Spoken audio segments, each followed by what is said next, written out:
तो गौरांग भाई बड़े अच्छे लगते हैं यहाँ से भी। मुझे लगता है कि नहीं, बैंकिंग में अभी भी स्ट्रीम बाकी है। आगे आरबीआई की पॉलिसी है, शायद दरें फिर से घट जाएं, ऐसी उम्मीदें बन रही हैं। और दूसरा जो सेगमेंट सही लग रहा है, बजट के लिहाज से हम देखेंगे कि शायद इंफ्रा कंस्ट्रक्शन, ये कैपिटल गुड्स वाली कंपनीज हैं, इन पर फोकस बढ़ता जाएगा। इन पर जरा अपना व्यू दीजिए और बताइए कि इनमें से किन स्टॉक्स पर फोकस करना चाहिए, कहाँ पैसे बन जाएंगे। तो वित्तीय क्षेत्र, मैं एक और क्षेत्र भूल गया था, वो है ऑटोस भी, क्योंकि ऑटोस भी मेरे ख्याल से बहुत ही बड़े परिवर्तन के दौर से गुजर रहा है। तो वित्तीय क्षेत्र में से काफी सारी पसंदगी है ऐसे तो अभिषेक भाई, लेकिन अगर मुझे वित्तीय क्षेत्र में से निजी क्षेत्र के एक दिग्गज बैंक को पसंद करना हो तो मैं एक्सिस बैंक को पसंद करूंगा। यहाँ पर हमारी खरीदारी की राय है।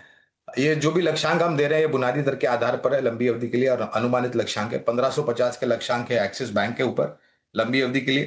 कैपिटल गुड्स इंजीनियरिंग जो क्षेत्र है, वहां से भी हमें एक कंपनी जो मेरे ख्याल से 8 दशक से हमारे देश में स्थापित है, लार्सन एंड टुब्रो LNT, काफी फैला हुआ कारोबार है अभिषेक भाई उनका, और रक्षा क्षेत्र में भी इनका काफी अच्छा और बड़ा योगदान रहा है। और निरंतर नतीजों के आधार पर बहुत ही शानदार नतीजे दूसरी तिमाही के LNT के आए थे। तो capital goods engineering diversified company में लार्सन एंड टुब्रो यानी कि LNT पर खरीदारी की रहा है। अनुमानित लक्ष्यांक 4500 के आसपास के। के हिसाब से में अर्निंग के अपग्रेड्स कहां पर देखने को मिलेंगे, और कौन से वो की एरियाज हैं या फिर सेक्टर्स हैं जो आपको लगता है कि Q3 में सरप्राइज कर सकते हैं, कैसे प्लानिंग करनी है।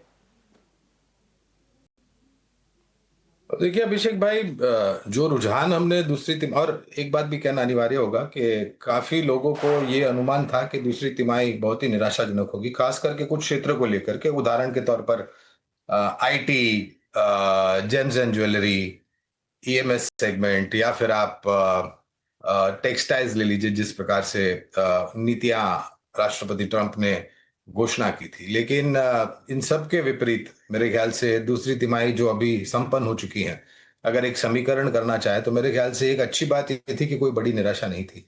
एक या दो कंपनियों में शायद थोड़ी बहुत निराशा थी, लेकिन कामूमन आप आकलन करें पूरे दूसरी तिमाही का तो वो अच्छे थे। और इसी तर्क के आधार पर, और ये दूसरी तिमाही के नतीजे तब आए थे जब परिस्थितियां बहुत ही नकारात्मक थी, और काफी कुछ चीजें हमारे साथ नहीं चल रहे थे, हमारे विपरीत चल रहे थे। तो अगर ऐसी परिस्थिति में भी हमने अगर ठीक ठाक नतीजे लेकर के आए दूसरी तिमाही में, तो अनुमान यह है कि जो भी नीतियों में बदलाव किया है सरकार के द्वारा, चाहे वो बजट में 12,75,000 के टैक्स की राहत कर को लेकर के हो, चाहे वो अच्छे मौसम, बारिश का मौसम हो जिससे ग्रामीण मध्यम ग्रामीण से मांग बढ़ेगी, आय बढ़ेगी, इनकी तो मांग भी बढ़ेगी, खर्च करने की ताकत बढ़ जाएगी, या फिर नया GST अवसर अवतार जो है 2.0 वो हो, उसका रुझान जो है अब तीसरी चौथी तिमाही में और आने वाले वित्तीय वर्ष के नतीजों में आएगा, जो कि सकारात्मक असर लेकर के आएगा। तो आकलन यह है कि तीसरी तिमाही के नतीजे शायद आपको दूसरी तिमाही से थोड़े बहुत बेहतर आते हुए दिखाई दे।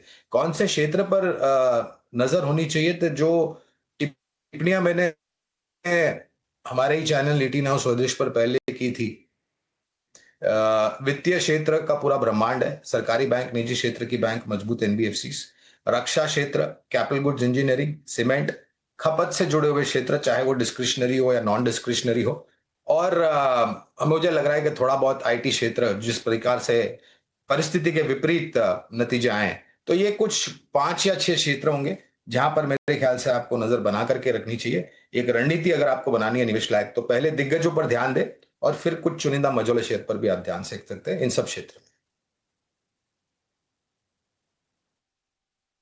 तो गौरांग भाई